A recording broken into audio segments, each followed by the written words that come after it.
Question number 151 हमारा क्या कह रहा है। A man spend 20% of his monthly salary on food and 1/4 of the remaining on charity. If he saves 9600 per month, then what is the half of the amount left after spending on the food and charity, then what is the his monthly salary. देखो यहाँ पे सबसे पहले तो आप question को समझो, आखिर क्वेश्चन कहना क्या चाहता है। एक आदमी है जो कि 20% अपनी मंथली सैलरी का वो किस पे खर्च करता है, फूड पे। फिर जो बाकी का बच गया, सपोज मैं मान के चलता हूँ, देखो मुझे तो पता नहीं उसकी सैलरी कितनी है, तो मैं यहाँ पे मान के चलता हूँ उसकी सैलरी कितनी है, 100% उसकी सैलरी है, जिसमें से वो 20% किस पे खर्च कर देता है, फूड पे खर्च कर देता है। तो अब बाकी का बचा 1/4 ऑफ द रिमेनिंग। भाई अगर वो अपने सैलरी में से 20% अगर वो फूड पे खर्च कर देता है, तो बाकी का उसके पास कितना बचा, 80% उसके सैलरी का। यही बोला है ना, 1/4 ऑफ द रिमेनिंग, यहाँ पे रिमेनिंग वाला कंसेप्ट आ गया ना। तो जो रिमेनिंग आएगा उसका 1/4 वो चैरिटी पे दान दे देता है। चैरिटी मतलब वो दान दे देता है जो भी उसका रिमेनिंग बचा।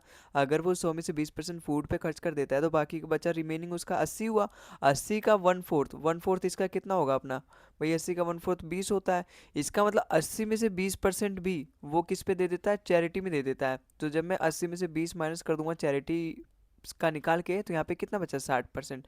तो अब उसके पास कितना बचा, 60%। अब आगे देखो सवाल में क्या बोला, जैसे जैसे सवाल में बोला है वैसे ही एक्शन हमें यहाँ पे परफॉर्म करना है। If he save 9600 per month, which is the half of the amount left after spending on food and charity। यहाँ पे क्या बोल रखा है सवाल में, अगर वो 9600 रुपये सेव करता है, जो कि कितना है, जो कि हाफ ऑफ द अमाउंट है left after food and charity. इसका मतलब क्या है, फूड पर और चैरिटी पे खर्च करने के बाद जो भी उसके पास अमाउंट बचा है ना, उसका हाफ, इसका हाफ कितना हो भाई, फूड और चैरिटी पर खर्च करने के बाद ये इतना ही बचा है उसके पास। और इसका हाफ जो है उसी की वैल्यू हमें दे रखी है, जो कि कितनी दे रखी है, 9600। ठीक है, तो आई होप आपको समझ में आया होगा क्वेश्चन भी। बस हमारा क्वेश्चन यहाँ तक हो गया, तो समझो अब क्वेश्चन हो गया। Then what is the monthly salary. Monthly salary कितनी होती है, 100% होती है। यहाँ पर हमने पहले लेट किया कि उसकी मंथली सैलरी अगर 100% है, तो मुझे इसी 100% की वैल्यू फाइंड करनी है। देखो अगर ये 30 से अगर मैं इसको डिवाइड करूँ तो कितने बार में जाएगा भाई, जीरो से तो जीरो कट ही जाएगा। 3 3 9, 3 2 6 और डबल जीरो आ जाएगा, जीरो आ जाएगा एक। तो 1% की वैल्यू यहाँ पे कितनी आई, 320। मुझे 100% की वैल्यू फाइंड करनी है, तो मैं 100 से दोनों तरफ मल्टीप्लाई कर दूंगा, तो मुझे पता चल जाएगा उसकी मंथली सैलरी कितनी थी। तो यहाँ से उसकी मंथली सैलरी 32,000 आ गई, तो ऑप्शन नंबर 20 का बिल्कुल करेक्ट हो जाएगा। ठीक है, तो आई होप आपको सवाल समझ में आया होगा। इसी के साथ हम अपने अगले सवाल पे चलते हैं। अगला सवाल हमारा देखो क्या कह रहा है। Bhavani spend 15% of his monthly income on his kids education and 20% on food. Out of the remaining amount, देखो यहाँ से रिमेनिंग कंसेप्ट आ गया यहाँ पर भी। तो पहले हम इस वाले जो यहाँ पे 15% है, 20% है, इसको सॉल्व करते हैं। भाई मुझे तो नहीं पता उसकी मंथली इनकम कितनी है, तो मैं 100 मान के चलता हूँ। सपोज भवानी की इनकम कितनी, 100% सैलरी उसकी, ठीक है। उसमें से वो 15% अपने बच्चों के एजुकेशन पे और 20% वो फूड पे खर्च कर देता है। यहाँ बीच में कहीं भी रिमेनिंग नहीं है, इसलिए ये जो दोनों रहेंगे ये दोनों आपस में ऐड हो जाएंगे, ये 15% वाला और ये 20% वाला। तो टोटल फूड और एजुकेशन पे वो कितना खर्च करता है, 35%। तो बाकी का बचा कितना, 65%। अब सवाल में इसी से आगे बोला है, out of the remaining amount, remaining amount कितना बच गया, 65%। He spend 40% on sport and 30% on transport. मतलब जो भी अमाउंट उसका रिमेनिंग बच गया, उसमें से 40% वो स्पोर्ट पे खर्च करता है, 30% वो किस पे खर्च है, ट्रांसपोर्ट पे। After all these expenses Bhavani is left with 10,257। What is the monthly salary. देखो मैं ना यहाँ यहाँ से कुछ माइनस करता ही नहीं हूँ। यहाँ से एक चीज़ यहाँ पे मेरी खोपड़ी में आई। देखो 40% वो स्पोर्ट पे खर्च करता है, 30% वो ट्रांसपोर्ट पे खर्च करता है। ये सारे एक्सपेंसेस के बाद, ये सारे खर्चे के बाद वो उसके पास कितने बच गए, 10,257।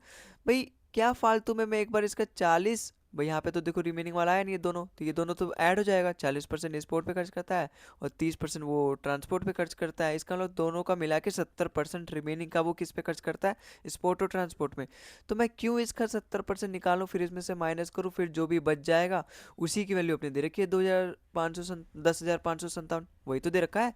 ये सारे खर्चे के बाद जो भी उसके पास पैसे बच जाएंगे, जो कि 10,257 है, वो उसका जो भी लेफ्ट परसेंटेज बचेगा उसी की वैल्यू है। तो मैं क्यों ही ऐसे फाइंड करूं, है ना। थोड़ा बहुत दिमाग लगाओ और कम से कम समय में सवाल करने की कोशिश करो।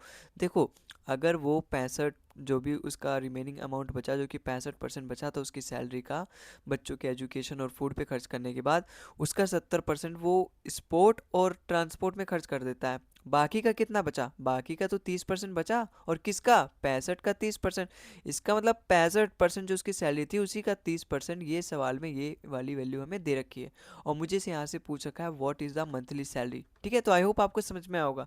ये ना करके मैंने बीच का एक स्टेप गायब कर दिया, डायरेक्ट हम यही चीज़ फाइंड कर लेते हैं और यहाँ से मुझे पता चल जाएगा 100% की वैल्यू। देखो, कट रहा है। अगर मैं यहाँ से 13 से काटूँ दोनों तरफ, 13 5 जो 65, और ये जाएगा 13 7 जो 91, 9 2 11, 13 अट्ठे 104, 13 निम्मे 170। ठीक है, बिल्कुल। 3 से चला जाएगा ये, बिल्कुल चला जाएगा। कितने बार में जाएगा? 3 से जाएगा, 3 2 जो 6, 3 6 जो 18, 3 3 जो 9। अब 5 का ये कितना गुना है? 5 का ये 20 गुना है, तो मैं इसका भी 20 गुना कर दूंगा, तो मुझे पता चल जाएगा 100% की उसकी सैलरी कितनी है। जो ये कितना आएगा लास्ट में? देखो 6 आना चाहिए, 3 2 6, 6 2 जो 12, 2 2 जो 4, 5 2 6, और एक जीरो और आ जाएगा। देखो 5%, ये एक जीरो है ना, एक जीरो यहाँ से परसेंटेज से यहाँ पे डबल जीरो आ जाएगा ना, यहाँ पे पहले ही डबल जीरो आ जाता।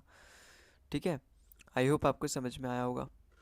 जब मैंने इसको काटा तो यहाँ से एक जीरो आ जाता, तो 5 to 6 वाला ही आएगा, ऑप्शन नंबर सी इसका बिल्कुल करेक्ट हो जाएगा। और कोई यहाँ पे आएगा नहीं, 4 5 8 नहीं आएगा, 4 8 नहीं आएगा, 81 नहीं आएगा। इतना ही करना होता है, एकदम एक्यूरेट आपको फाइंड नहीं करना आता। जब आंसर इतने दूर दूर रह रहे होते हैं ना हमारे ऑप्शन में, तो अप्रोक्स भी मिल जाए तो काफ़ी है। ठीक है, तो ऑप्शन नंबर सी इसका बिल्कुल करेक्ट है। हालांकि यहाँ पे अप्रोक्स वाला लगेगा नहीं, जो पूरा हमारा आंसर है वो फुल इंटीजर फॉर्म में आ रहा है। तो इसी के साथ हम अगले सवाल पे चलते हैं। The monthly income of Ramesh was 16,500 and his monthly expenditure was 10,500. Next year, his income is increased by 25% and his expenditure increased by 19%. Find the percentage increase in his saving. देखो यहाँ पे क्या बोल रखा है, जो मंथली इनकम है रमेश की वो 16,500 है। आई होप आपको समझने लायक तो कुछ है भी नहीं इसमें। जो रमेश है वो हर महीने 16,500 रुपये वो कमाता है। ठीक है, ये तो मैं जानता हूँ ना, income is equal to expenditure जमा सेविंग। बताते बताते मैं थक गया कि income is equal to expenditure जमा सेविंग है। वो 16,500 रुपये कमाता है, जिसमें से 10,500 रुपये वो क्या कर देता है? खर्च कर देता है। उसका मंथली एक्सपेंडिचर क्या है? 10,500। इसका मतलब अगर वो 16,500 रुपये कमाता है तो उसमें से 10,500 रुपये वो खर्च कर देता है। अगर वो 16,500 में से 10,500 खर्च कर देगा तो बचेगा कितना उसके पास? 6,000। 6,000 ही उसकी क्या हो जाएगी? सेविंग हो जाएगी। अब बोल रखा है नेक्स्ट ईयर, अगले साल, his income is increase by 25%। उसकी जो इनकम है वो 25% इंक्रीज हो जाती है। देखो 25% की फ्रैक्शन वैल्यू 1/4 होती है। तो अगर मैं इसका 1/4 करूँ, जो कि कितना होगा भाई? 4 4 जो 16, 4 1 जो 4, और यहाँ पे कितना बचेगा? 425। ठीक है, 4125 उसकी क्या हो जाएगी? इनकम बढ़ जाएगी। 4125 रुपये से उसकी इनकम क्या है? बढ़ जाएगी, क्योंकि 25% से बढ़ जाएगी। और एक्सपेंडिचर में उसका कितना बढ़ा है? Expenditure is increase by 19%। अगर मैं इसका 19% निकालूं तो मुझे पता चल जाएगा उसका एक्सपेंडिचर कितना बढ़ा है। देखो परसेंटेज से दोनों जीरो कट जाएगा, और अगर मैं इसकी इससे मल्टीप्लाई करूँ, 19 1 जो 19 और 19 5 जो 95, मतलब 1995 रुपये उसकी क्या बढ़ी है? एक्सपेंडिचर बढ़ी है। देखो, अगर उसका इनकम 4125 रुपये बढ़ा है और एक्सपेंडिचर अगर 1995 रुपये बढ़ा है, तो सेविंग कितना बढ़ा होगा? देखो जैसे यहाँ पे अपना income is equal to expenditure बराबर सेविंग होता है ना, income is equal to expenditure जमा सेविंग, वैसे ही यहाँ पर भी हमारा income is equal to expenditure जमा सेविंग होता है। तो अगर यहाँ पे 4150 रुपये उसकी इनकम है, जिसमें से 1995 अगर उसका एक्सपेंडिचर बढ़ा है, तो सेविंग कितना बढ़ेगा?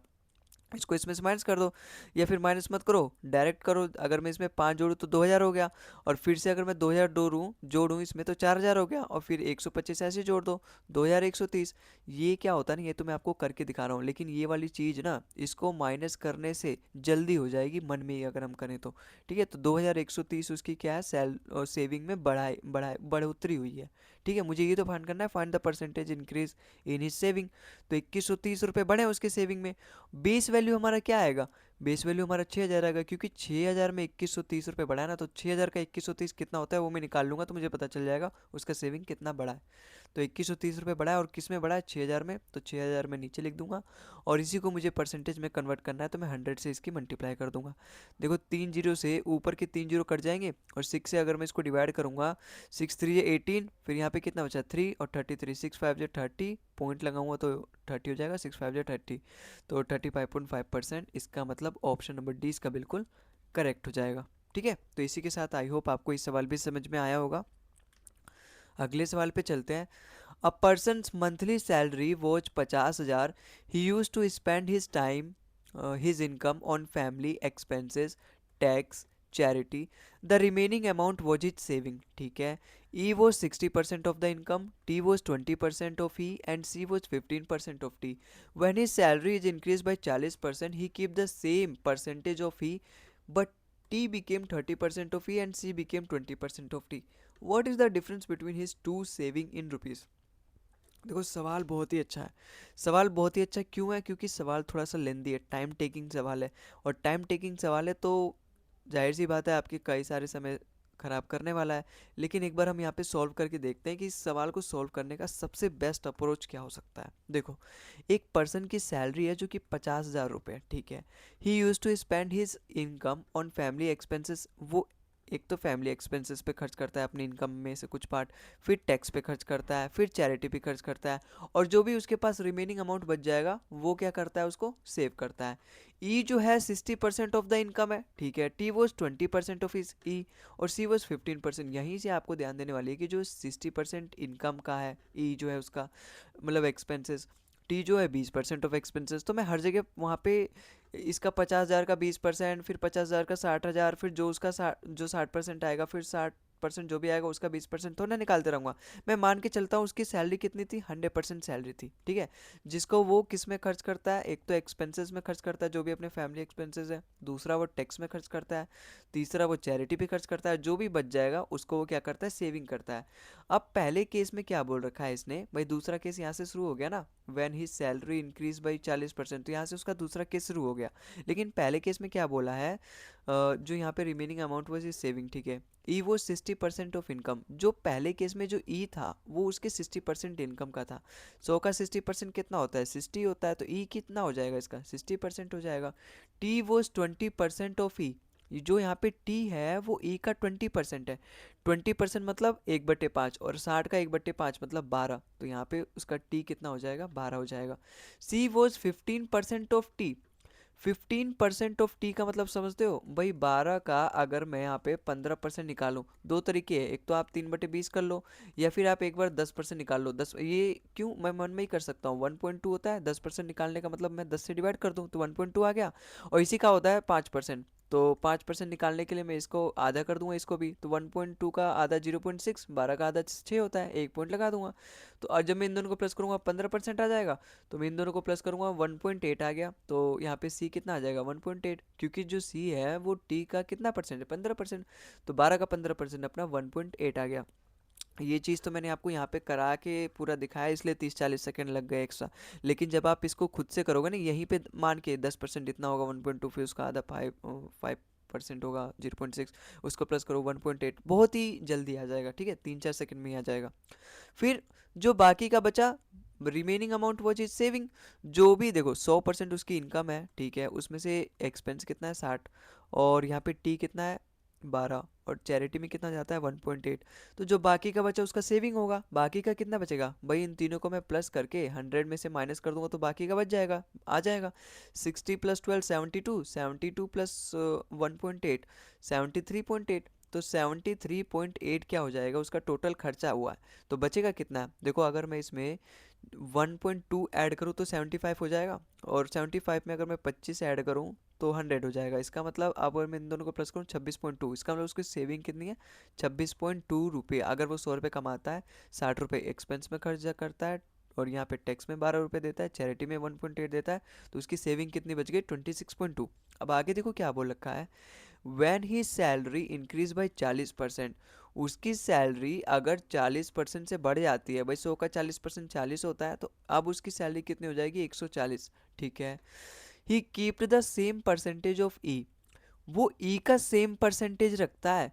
अब देखो यहाँ से 100 में से 60 उसका कितना परसेंट था, 60% था, वही 60% यहाँ पर भी वो एक्सपेंस करता है। और इस बार वो 100 का 60% नहीं, इस बार वो 140 का 60% यहाँ पे एक्सपेंस में करता है, ठीक है।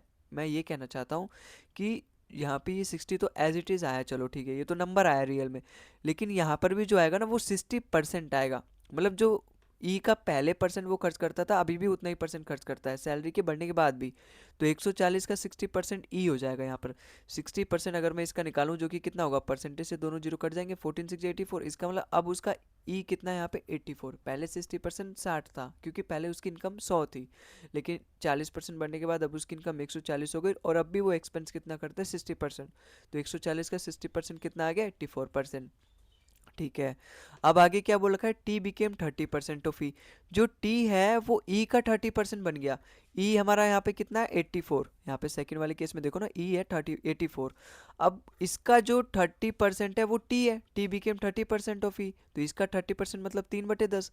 देखो 10 से अगर मैं किसी भी चीज़ को डिवाइड करूँ तो यहाँ पे एक पॉइंट लग जाएगा, और 8.4 की 3 से मल्टीप्लाई करना बहुत ईजी है। देखो 3 8 24 और 3 4 12, इसका मतलब 3 8 24 और 3 4 12 मतलब 25.2। तो 25.2 इसकी क्या हो जाएगी, टैक्स की वैल्यू हो जाएगी यहाँ पे सेकंड केस में। ठीक है, तो आई होप आपको समझ में आया होगा। और आगे चलते हैं अब। सी बिकेम 20% ऑफ टी। जो सी है वो उसका 20% बन जाएगा, किसका, टी का, जो अपने सेकंड केस में। तो सी यहाँ पे 20% बन जाएगा। 20% की फ्रैक्शन वैल्यू कितनी होती है, 1/5। तो अगर मैं इसकी 1/5 कर दूँ, जो कि कितना आएगा अपना 5.04, तो 5.04 उसकी क्या हो जाएगी, यहाँ पे सी की वैल्यू हो जाएगी सेकंड कंडीशन में। तो यहाँ से मुझे पता चल गया कि यहाँ से उसका क्या है अपना पूरा ई की वैल्यू, टैक्स की वैल्यू और चैरिटी की वैल्यू दोनों केस में। अब मैं यहाँ से सेविंग निकाल लूँगा, और फिर जो भी मेरे सवाल में पूछा है वो मैं बता दूंगा इसको। अब देखो टोटल अगर मैं 140 में से माइनस करूँ इन तीनों वैल्यू को, तो मुझे पता चल जाएगा उसके पास कितना अमाउंट बचा होगा, क्योंकि उसने एक्सपेंस में इतना खर्च कर दिया, टैक्स में इतना खर्च कर दिया और चैरिटी में इतना खर्च कर दिया। देखो यहाँ पे 84 बचा है, ठीक है। 84 और 25 को अगर मैं प्लस करूँ कितना आएगा अपना, बताओ। 114 आएगा, क्योंकि 80 में 20 प्लस करूँ तो 100 आता है, 5 4 9, 109 आएगा। 109 में अगर मैं 5 प्लस करूँ 14, 114। और ये कितना होगा अपना, 24 हो जाएगा। तो 114.24, 114.24 ये उसने टोटल खर्च किया है, अगर वो 140 रुपये कमाता है तो अगर उसने 114.24 खर्च किया है तो सेव कितना किया होगा। अगर मैं इसमें 0.76 जोड़ दूँ तो 115 हो जाएगा, और 115 हो जाएगा, और 25 और जोड़ दूँ तो ये 140 तक पहुंच जाएगा। इसका मतलब उसका बचा कितना उसके पास, 25.76। आई होप आपको समझ में आया होगा। देखो अगर इतना टोटल खर्च कर देता है वो, तो उसके पास 25.76 बचा है। मुझे क्या फाइंड करना है, what is the difference between his saving in rupees. उसके जो दोनों सेविंग है, दोनों केस में उसके सेविंग के बीच का डिफरेंस मुझे बताना है। भाई 26.2 और 25.76 के बीच में आखिर क्या डिफरेंस है। यहाँ कुछ नहीं है, तो यहाँ पे जीरो है, ठीक है। दोनों का जो यूनिट डिजिट है लास्ट में, मतलब डबल डबल डिजिट, वो बराबर बना लेते हैं। अब अगर मैं 25 को 26 में से 25 घटाऊंगा, आखिर हालांकि अगर मैं देखो, अगर मैं इसमें 0.24 प्लस करूँ तो मुझे 26 तक पहुंच जाऊंगा। मुझे 26.20 तक पहुंचना है, तो मैं 0.20 और ऐड कर दूंगा, तो इसका मतलब क्या हो जाएगा, 0.44। तो 0.44% उसके सेविंग का डिफरेंस आया। अब मुझे रुपीज़ में बताना है, टोटल सैलरी कितनी थी, 50,000। तो मैं 50,000 का यहाँ पे 0.44% निकाल दूंगा, तो मुझे पता चल जाएगा उसकी कितनी सेविंग की डिफरेंस है। देखो परसेंटेज से तो अपना दोनों जीरो कट जाएगा, और ये दोनों पॉइंट से अपना दोनों जीरो कट जाएगा। तो 44 5 कितना होता है अपना, 220। तो ऑप्शन नंबर 20 का बिल्कुल करेक्ट हो जाएगा। ठीक है, तो आई होप आपको ये सवाल समझ में आया होगा। लेंदी सवाल था, इसमें लगभग 4 5 6 मिनट लग गए, लेकिन हाँ अच्छा सवाल था ये। अगले सवाल पे चलते हैं। देखो ये एकदम इजी सवाल है। यहाँ पे क्या बोल रखा है, a person salary increase from 8100 to 9000। What is the percentage increase in salary. भाई पहले उसकी सैलरी 8100 थी, अब वो 9000 हो गई है। कितना रुपये बढ़ गया है, 900 रुपये बढ़ गया है।